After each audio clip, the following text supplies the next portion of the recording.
মহারাজ কৃষ্ণচন্দ্রের বয়স কম হলো না, প্রায় বৃদ্ধ বললেই চলে।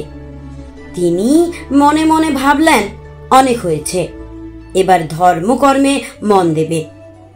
তাই তিনি গোপালকে ডেকে বললেন, গোপাল, আর ফষ্টি নষ্টি ভণ্ডামি ভালো লাগে না। রসিকতা করে জীবন কেটে গেল, তাই ভাবছি এখন একটু ধর্মে কর্মে মন দেব। গোপাল মহারাজের কথা চুপচাপ শুনে সভা শেষ হলে কোনো কিছু না বলে সোজা বাড়ি চলে এলো।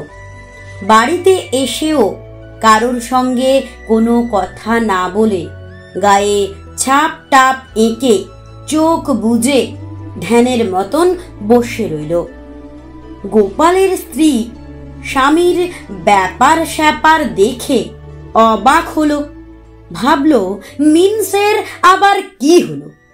বলল, ব্যাপারখানা কি বলো তো? কদিন থেকে দেখছি বাড়ির কাজকর্ম করছো না, রাজবাড়িও যাচ্ছ না কেন? গোপাল গম্ভীরভাবে বলল, দেখতে পারছো না ধ্যান করছি। আমার ধ্যানে যদি তুমি বিঘ্ন ঘটাও তাহলে আমি সন্ন্যাসী হয়ে বনে চলে যাব, চুলোয় যাক তোমার সংসার।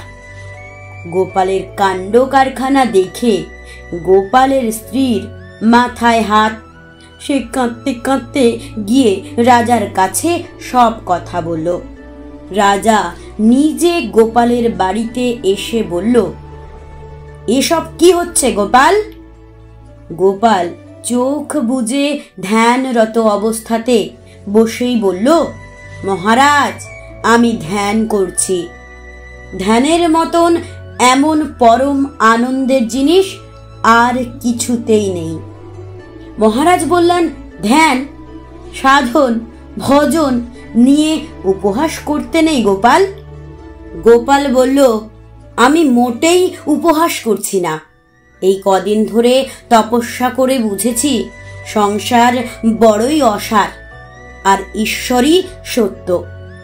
মহারাজ বলল, তুমি তো চিরকাল ভাঁড়ামি করে গেলে। ভাঁড়ামি করা তোমার অভ্যাস, তুমি কি করে তপস্যা করবে? গোপাল এবার মুচকি হেসে বলল, ভাঁড়ামি শোনা মহারাজের চিরকালের অভ্যাস।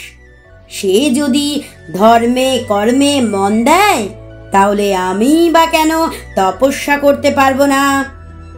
মহারাজ বলল, অনেক তামাশা হয়েছে গোপাল। ধর্ম কর্ম আমাদের জন্য নয়। তুমি চিরজীবন ভাঁড়ামি করে যাবে আর আমি না শুনে থাকতে পারবো না। ভেবেছিলাম ধর্মে কর্মে মন দেব, কিন্তু পারলাম না। মনটা একটুতেই হাঁপিয়ে উঠল। গোপাল এবার ধ্যান ভঙ্গ করে বলল, মহারাজ, পথে আসুন।